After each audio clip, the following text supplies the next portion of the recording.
His reviews will get you further than the film will ever go. If you give him just a moment of your time, he'll let you know which movies rock, which movies stink, which movies shouldn't have been released. Say hello to Confused Matthew.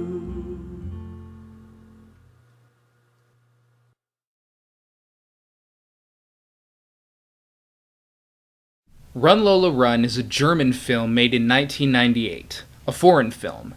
I don't see too many of these for reasons I explained in the epilogue of Pan's Labyrinth. Suffice it to say, I have a problem with the trustworthiness of the translations. I have heard from several foreign filmmakers that they are often aghast at what becomes of their writing when it's translated into another language. And as a speaker of only one language, I have no way of knowing if the translation I'm watching is good or not. Sometimes it isn't always clear if the dialogue is coming across well through subtitles, and then sometimes it really is.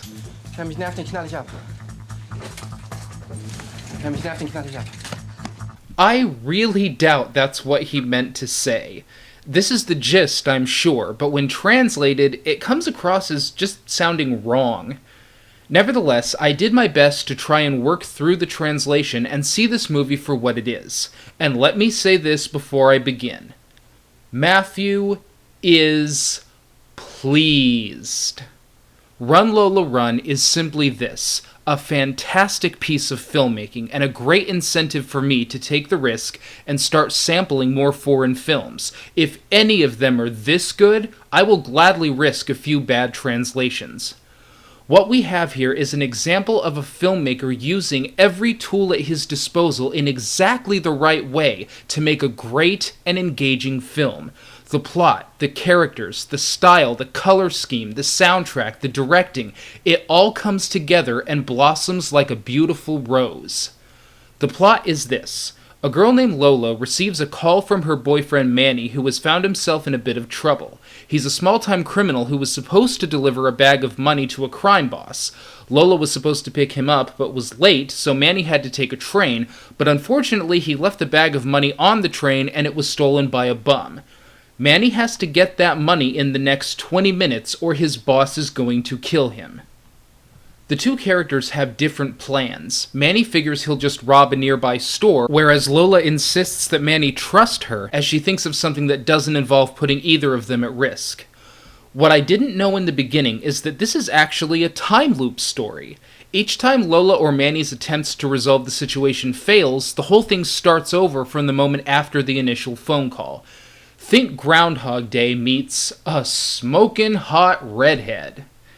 Like Groundhog Day, we are never given an explanation for why time is repeating itself, but like Groundhog Day, we really don't need one.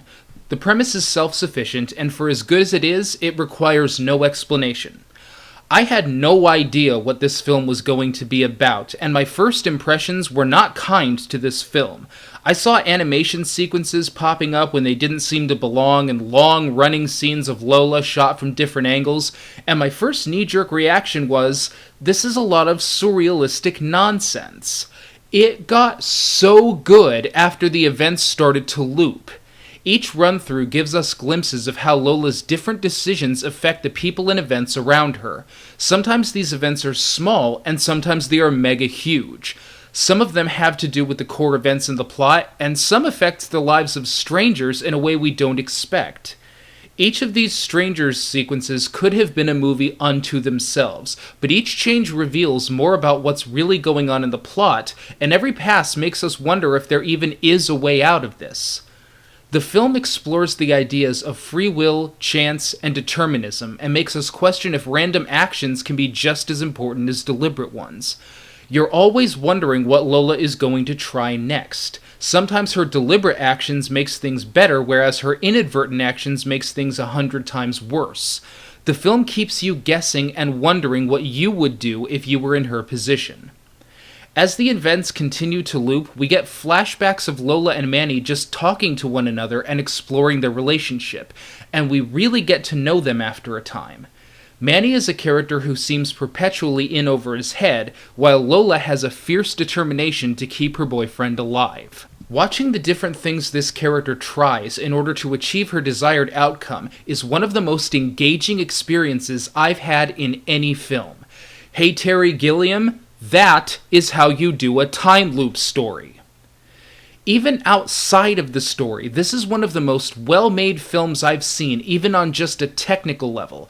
The use of color markers and a subtly changing soundtrack keep the subconscious engaged every bit as much as the conscious. You would think that watching the same events over and over again would lead to stale repetition, but the filmmakers get creative in mixing things up. The techno track changes slightly throughout every sequence of Lola running to her destination, and this small change affects the mood of each sequence. So while it may seem like we're watching the same events over and over again, it feels like we're given a fresh start. This is one of the best uses of a soundtrack I've seen in a long time. Beware, however, the beat of the track remains essentially the same, and you will have this beat stuck in your head for hours after seeing this movie.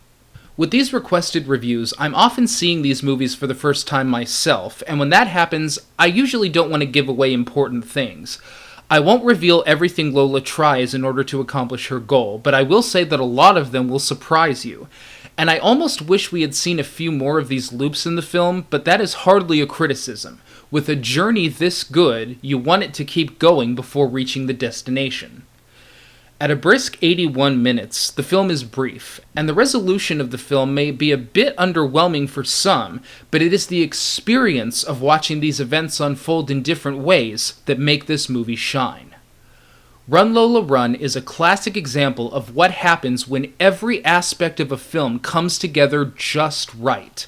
The concepts it explores and the technique in which it was made make this one of the best movies I've seen in years. You owe it to yourself to check this movie out if you haven't already seen it. Believe me, you will be glad you did.